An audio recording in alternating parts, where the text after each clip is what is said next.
nossa reflexão dessa noite é bastante conhecido por nós, mas talvez nós não tenhamos consciência dele o tempo todo. A doutrina espírita nos traz esclarecimentos surpreendentes a respeito dos nossos pensamentos. Nós pensamos o tempo todo. Se pedíssemos para que nós parássemos de pensar, não pensem em nada, durante 5 minutos, a grande maioria de nós não ia conseguir. Nós começamos a esvaziar a nossa mente de pensamentos e já vários outros nos ocorrem. Começamos a pensar nos barulhos, se eu esqueci a janela aberta, se eu paguei a conta, será que o telefone está no silencioso ou não? Só quem é muito treinado na meditação é capaz de conseguir deixar o seu pensamento livre de pensamentos, a sua mente livre de pensamentos. Mas nós, via de regra, estamos constantemente em pensamentos, mas não nos apercebemos, muitas vezes, não nos damos conta do teor desses nossos pensamentos. No Espiritismo, há um conceito bastante diferenciado do que seja o nosso pensamento. O Espiritismo nos apresenta o pensamento como matéria. Nós não conseguimos pegar os nossos pensamentos. A grande maioria de nós também não consegue, talvez alguns médiuns consigam visualizar os pensamentos, mas sim, o pensamento é matéria. É o que nos diz Décio Iamboli no livro Fisiologia Transdimensional e também André Luiz em toda a coleção A Vida no Mundo Espiritual. Mas Décio, numa súmula, ele vai nos dizer sobre o pensamento, que é uma matéria sutil ou fluídica, emanada do perispírito para veicular as ideias ou sentimentos gerados pela alma. Então, nosso pensamento, aquilo que nós pensamos, é a matéria. A matéria diferente desta que nós conhecemos, palpável, mas é uma matéria mais delicada, mais sensível, mais sutil, fluídica. Nossos pensamentos têm sim forma, têm aparência. Dizem os espíritos, os nossos pensamentos, os nossos sentimentos têm cheiro, têm cor. Para eles é muito fácil ler em nós como um livro aberto. Aqui, enquanto estamos num corpo de carne, podemos facilmente dissimular os nossos pensamentos e os nossos sentimentos. Podemos falar algo e estar sentindo outra coisa. Podemos falar, exteriorizar algo, mas o nosso pensamento ser completamente diverso daquilo que estamos falando. É uma característica aqui da matéria, mas no mundo espiritual isso não acontece. As ideias, os nossos pensamentos, elas não provêm do cérebro. O cérebro é como um decodificador. Os nossos pensamentos provêm do nosso espírito, da nossa alma. O perispírito, que é o envoltório da nossa alma, vai transmitir ao nosso cérebro esses pensamentos, vai emanar. Da mesma forma que nós imaginamos, um aparelho, um rádio, ele não é o responsável por fazer toda a programação de rádio. Não é o rádio quem produz um programa ou as músicas. As músicas, os programas são veiculados através desse aparelho. Portanto, o nosso cérebro é como um rádio que vai veicular os pensamentos emanados pelo nosso espírito, pela nossa alma. Sobre pensamento, sentimento e vontade, André Luiz nos diz que o sentimento dá ao nosso pensamento a forma e a natureza para o bem ou para o mal. O pensamento em si é neutro, mas quando pensamos, os nossos pensamentos vão ser imbuídos de algum sentimento. Sentimento de algo bom, de algo ruim. Quando estamos apreensivos, são os nossos sentimentos que vão dar forma a esse pensamento. Muitas vezes nos ocorrem pensamentos que não temos muito bem, não sabemos de onde vem ou não temos muito bem as rédeas desses pensamentos.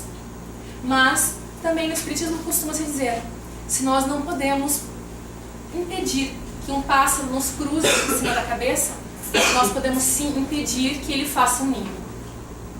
Muitas vezes, também no Livro dos Espíritos, Os Espíritos nos dizem que, muito frequentemente, diversos dos nossos pensamentos não são nossos. São sugeridos por outros Espíritos. Cabe a nós, que temos a nossa razão, temos a nossa inteligência, acatar ou não esses pensamentos, sintonizar ou não com eles. É o nosso sentimento que vai dar forma a esses pensamentos. Se eu costumo carregar comigo sentimentos ou pensamentos de rancor, de raiva, de ódio, espíritos afins vão se ligar a esses pensamentos e vão me sugerir outros. Eu vou acatar ou refutar esses mesmos pensamentos. E quando eu os acato, eu posso, com o meu sentimento, dar uma outra forma. Pode vir a mim um sentimento de irritação quando eu encontro alguma pessoa com quem a gente antipatiza ou por alguma razão. Mas, se eu já estou me educando, eu posso acolher esse pensamento inicial e transformá-lo. Puxa, eu preciso ser um pouco gentil com aquela pessoa, porque tantas vezes sou eu que desagrado aos outros. Então eu transformo com o meu sentimento um pensamento inicialmente ruim em um pensamento já mais ameno, de caridade, de esforço de me modificar. É o nosso sentimento dando forma a um pensamento que inicialmente era completamente diferente daquilo que eu imaginava. Mas também a vontade imprime ao pensamento movimento e direção. Se eu não tiver a vontade firme de conduzir os meus pensamentos, eu vou viver ao sabor do vento, conforme vêm e vão várias intuições que nos chegam o tempo todo. É com o pensamento firme e decidido que nós podemos, por exemplo, direcionar o pensamento e o sentimento a alguém que sabemos que está passando por momentos difíceis. Alguém que nos é muito caro ao coração e está longe. Não podemos falá-lo pessoalmente. Muitas vezes podemos só mandar um pensamento de gentileza, de alegria, de compreensão. A nossa vontade firme direcionada àquela pessoa. E o pensamento, que ele não tem barreiras, ele alcança aquela pessoa. Mas depende de nós darmos a forma aos nossos pensamentos, com os nossos sentimentos e direcioná-los com uma vontade firme. Ainda sobre sentimento e vontade, o nosso pensamento nos diz em A Gênese: o pensamento e a vontade são para o espírito o que é a mão para o homem. Na Gênese, neste capítulo, onde fala sobre os fluidos e a ação dos espíritos sobre os fluidos, no mundo espiritual, os espíritos se utilizam para tudo do pensamento. O pensamento é, para eles, uma forma criadora e mantenedora da vida. As cidades espirituais, os mundos espirituais, são baseados na força do pensamento. São criados a partir do pensamento dos espíritos. Nós não percebemos, mas a nossa vida na matéria aqui também é baseada no pensamento. Essa instituição física, antes de existia sim um planejamento no mundo espiritual, mas aqui mesmo, no plano físico, antes de existirem paredes, teto, chão, ela existiu no pensamento de pessoas que idealizaram a construção dessa casa, de arquitetos que planejaram com o seu pensamento e puseram a vontade firme a criar as paredes físicas. E depois do pensamento dos construtores, dos executores, dos pedreiros, que direcionaram essa vontade firme em executar esse planejamento. Toda a nascente da nossa vida é baseada, sim, nos nossos pensamentos. Também nesse mesmo trecho de A Gênese, Kardec continua nos dizendo: o pensamento, criando imagens fluídicas, ele se reflete no envoltório perispiritual como num vidro. Aí toma corpo e se fotografa de alguma sorte. A fotografia do pensamento. Se pudéssemos ver, veríamos nesse instante, sobre as nossas cabeças de cada um de nós, pensamentos os mais diversos, como se fosse uma pequena tela de cinema. O nosso pensamento, ele se materializa de fato. muitos de nós estamos refletindo junto com essa temática. Alguns de nós estamos lembrando, puxa, será que eu deixei a minha filha suficientemente agasalhada? Será que eu não esqueci de pagar uma conta? Ou ainda estou pensando, puxa, mas eu deveria ter falado outra coisa para meu chefe, não aquilo. Ficamos constantemente pensando em coisas diferentes. Kardec dá um exemplo um pouco mais vivo nesse mesmo trecho. Ele diz que um homem, por exemplo, tenha a ideia de matar um outro, por impassível que seja o seu corpo material, o seu corpo fluídico é colocado em ação pelo pensamento, do qual reproduz todas as nuances. Ele executa fluidicamente o gesto, o ato que tem o desejo de cumprir. O pensamento cria a imagem da vítima e a cena inteira se desenha como num quadro, tal como está em seu espírito.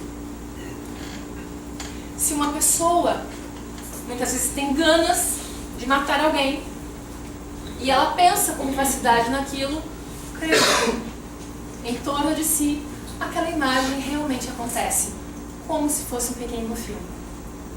Quanto mais intenso, quanto mais cultivado, quanto mais vívido o pensamento, a reflexão, mais vivas se tornam essas formas, que chamamos de formas-pensamento.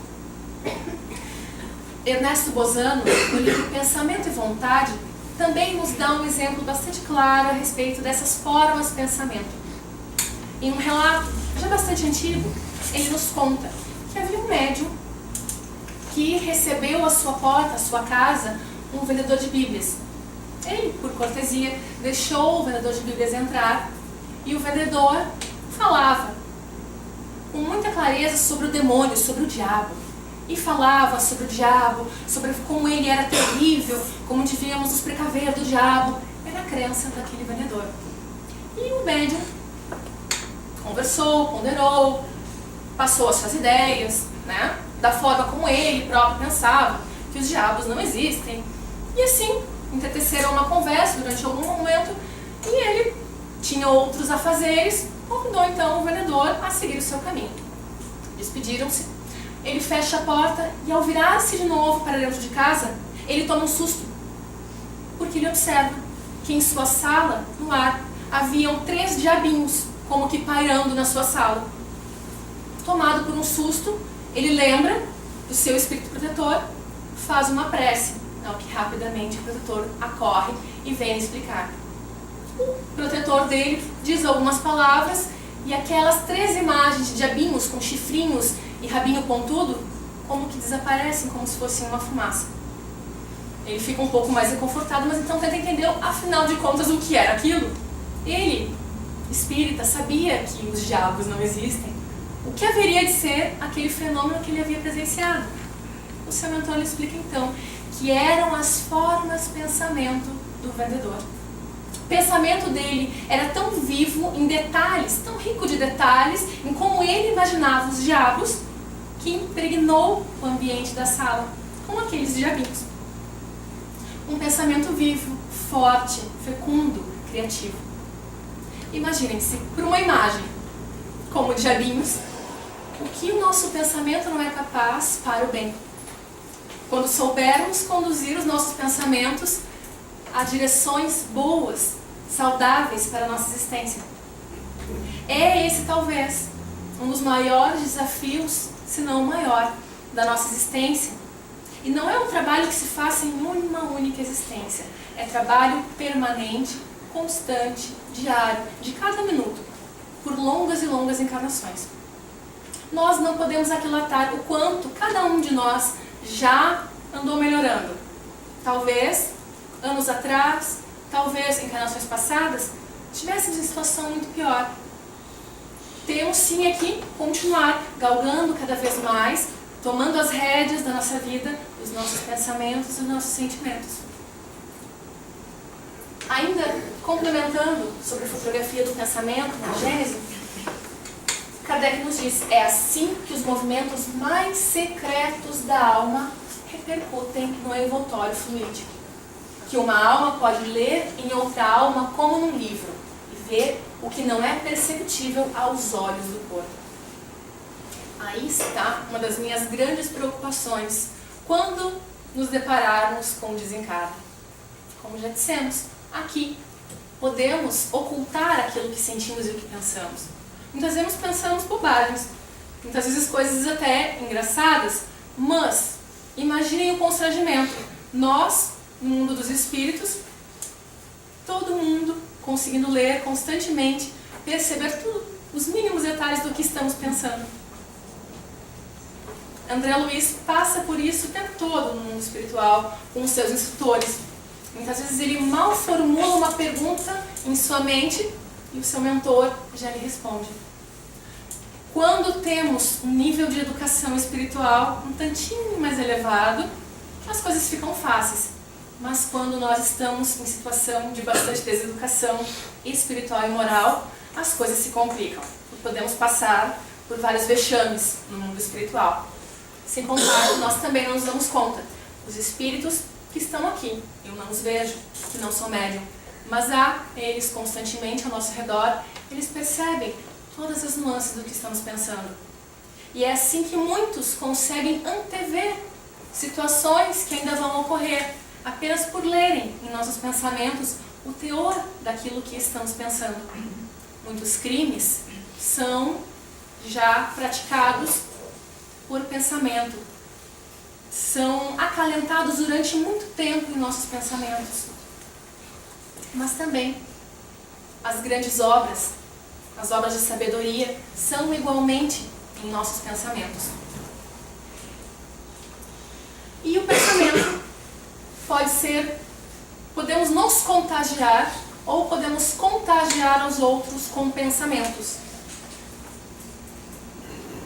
Um dos veículos, talvez mais relevantes para esse contágio de pensamentos, é justamente a palavra.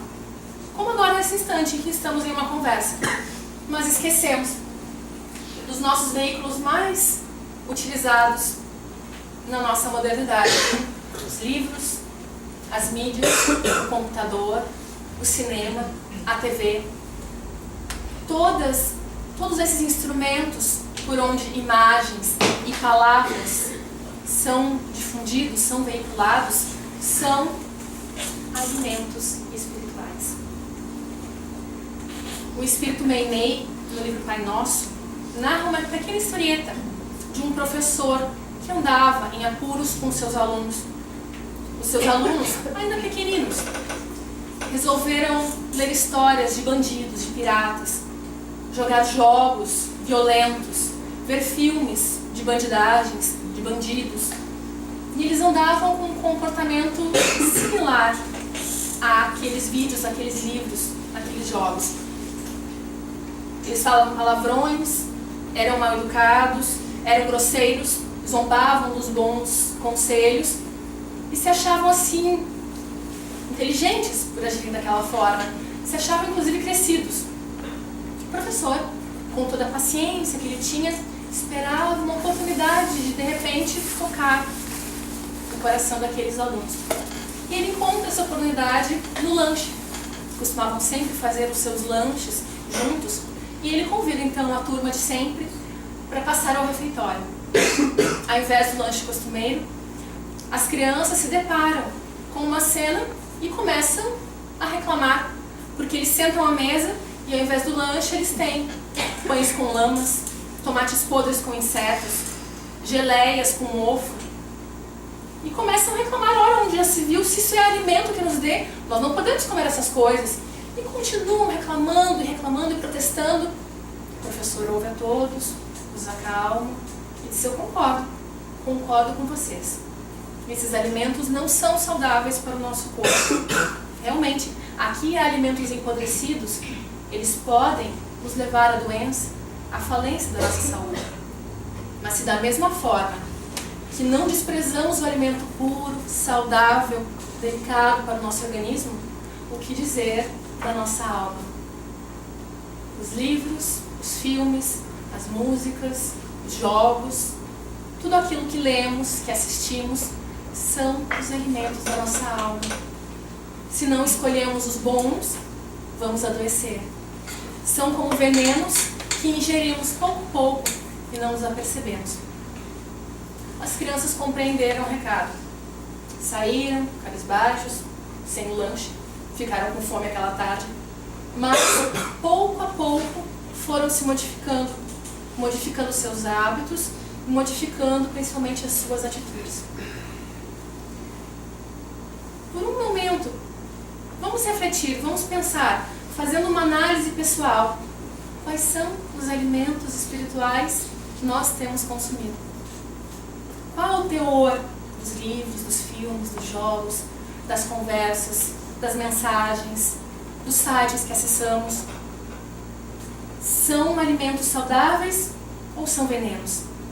Vão nos auxiliar a estarmos melhores, a sermos mais felizes, ou pelo contrário, vão nos puxar para a retaguarda?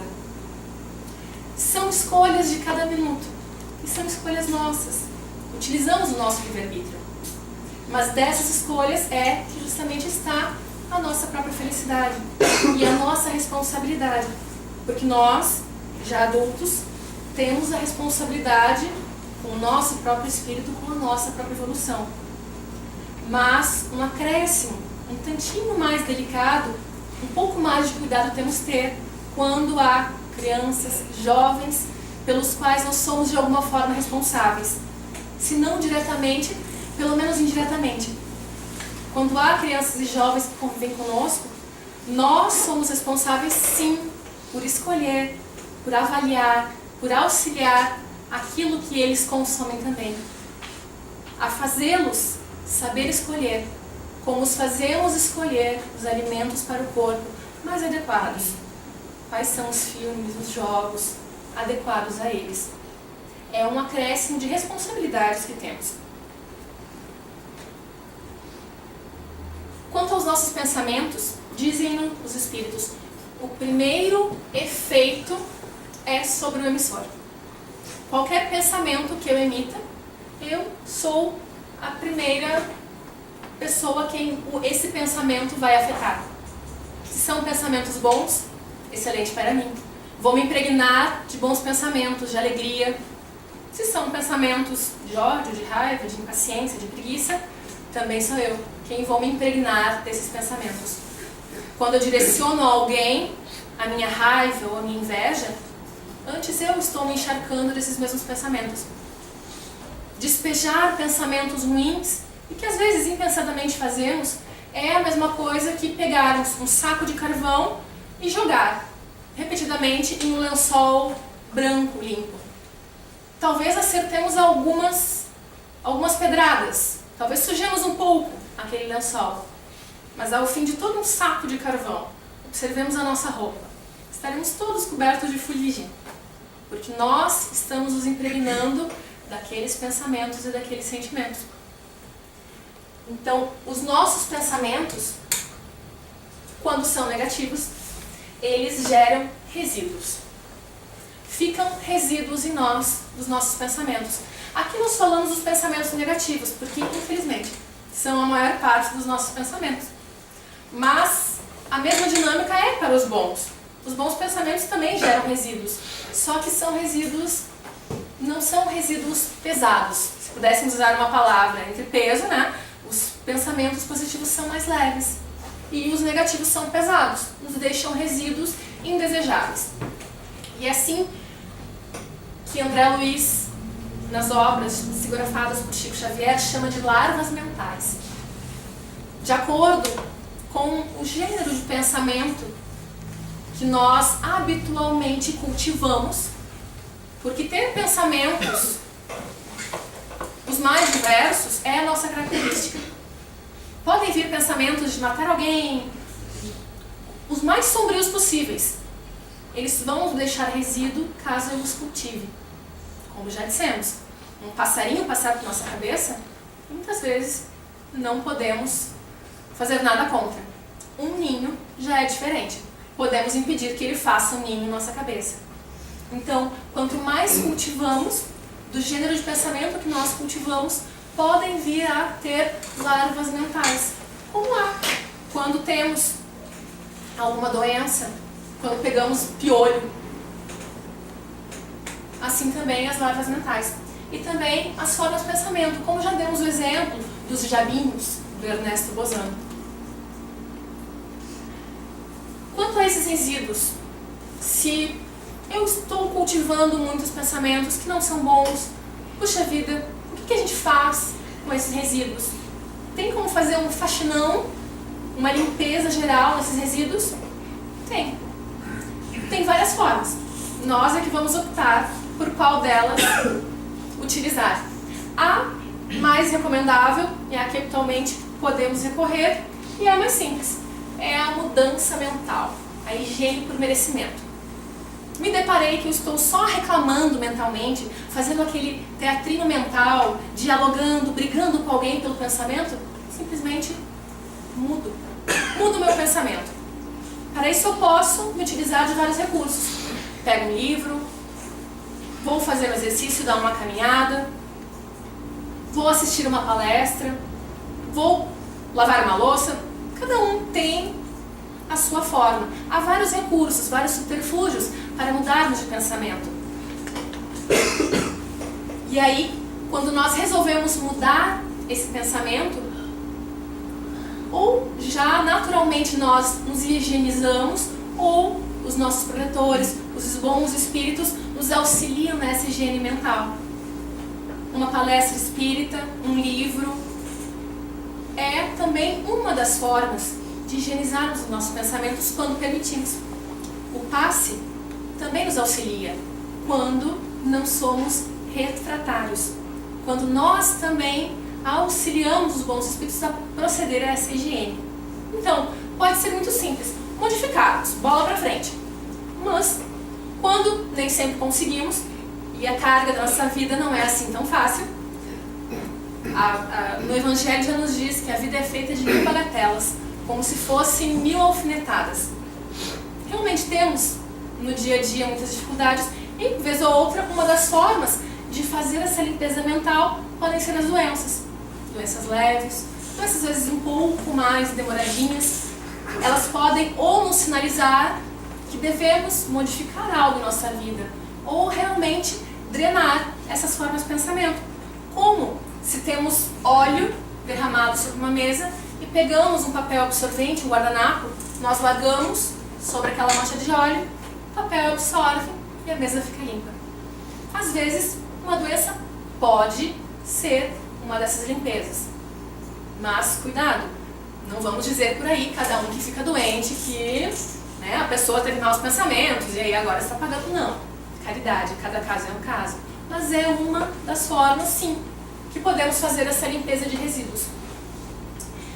Em casos muito graves, quando nós enraizamos essas formas de pensamento, quando nós cultivamos ferrenhamente um tipo de pensamento, de sentimento, às vezes isso fica para muitas e muitas encarnações, quando ficamos com as chamadas monoideias.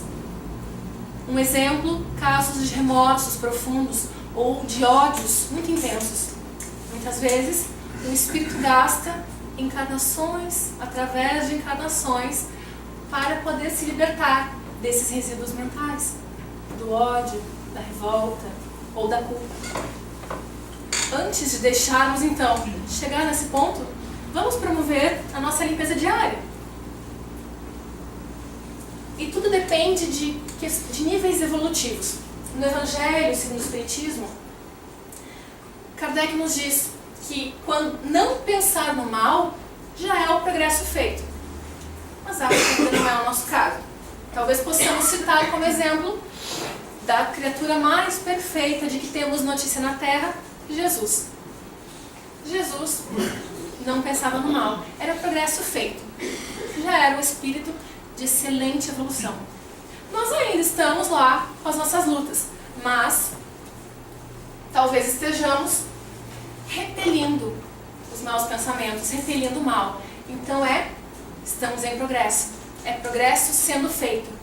Estamos constantemente lutando para melhorar o nosso nível de pensamentos. Ótimo, não estamos parados. Há ainda um outro nível que talvez não seja o mais desejável. Comprazer-se no mal. Aí há o progresso por fazer. quando nós estamos constantemente reclamando, com pensamentos de raiva, de irritação, de ódio, de revolta, e nós nos comprazemos nesses pensamentos. Só assim não vão mudar, é assim mesmo. Quando nós buscamos cada vez mais esse tipo de emoção, de sentimento, aí é um progresso longo por fazer. Teremos lá todas as nossas encarnações possíveis, mas do mais rápido ou mais lento, disso naturalmente depende o nosso estado íntimo, a nossa felicidade. Mas então, eis aí, se percebemos que temos progresso, estamos fazendo progressos, mas temos muito progresso ainda por fazer, porque ainda pensamos, nossos pensamentos são muitas vezes tumultuados, o que fazer para mudarmos de atitude, para mudarmos de pensamento?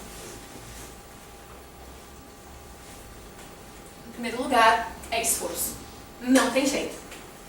Temos que ter o esforço, ter a dedicação, temos que ter sim a constância em melhorarmos nossos pensamentos.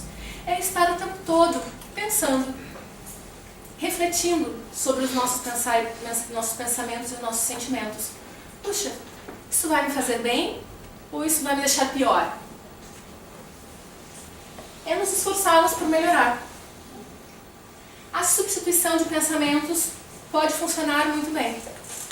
Quando eu estou lá reclamando, puxa, a vida está tão frio, mas puxa, esse inverno não vai terminar nunca, de repente a gente pode substituir. Ou por um pensamento de gratidão, porque, enfim, temos agasalhos, temos muitas condições. Ou, de repente, em pensar, em fazer uma contagem. É assim que eu passo o inverno inteiro. Muito frio, não gosto de inverno. Cada dia que amanhece é um dia mais perto da primavera. Vamos pensando já no futuro. Daqui a pouco a primavera chega. Se as pessoas gostam de inverno e não de verão, então aproveitem ainda os dias frios que nós temos. Mas substituímos pensamentos, modificamos por outros, buscamos outros recursos, como já dissemos, um livro, uma palestra, a conversação com alguém que vai nos deixar melhor, não alguém que vai também se juntar às nossas reclamações, à nossa irritação. Há ferramentas diversas. A vigilância. Jesus já nos dizia, orai e vigiai. Vigiar o tempo todo. Porque dependendo daquilo que nós pensamos, é que são as nossas companhias espirituais. Que tipo de sugestão é essa que me vem à mente? É de um espírito bom ou de um espírito lá de um pouquinho menor evolução? Qual delas eu quero acatar? Estarmos vigilantes, prestando atenção nos nossos pensamentos, no teor deles. O otimismo e o bom humor. Quando nos pegamos lá pela enésima vez com o mesmo tipo de pensamento triste ou de irritação, puxa, mas eu não vou emendar nunca, vamos nos ver com otimismo e com alegria. Vamos nos comparar como se fôssemos crianças. Quando vamos repreender a uma criança, nós sorrimos muitas vezes das pequenas bobagens que eles cometem. Vamos cuidar de nós próprios também como se fossem crianças aprendendo, que vão errar, mas daqui a pouco conseguem. E dão os seus passos firmes. A meditação e a oração, pedindo forças, os nossos fardos ficam mais leves. Quando nos acostumamos pela oração, que é uma mudança, também é uma substituição de pensamento, nós recorremos a forças que achávamos que não tínhamos. Nós abrimos campo para que os bons venham nos auxiliar. E o trabalho e o estudo. Ocuparmos de coisas boas, de coisas úteis, de coisas saudáveis. Ocuparmos a nossa mente com coisas boas. Há um ditado popular, mente vazia, oficina do diabo.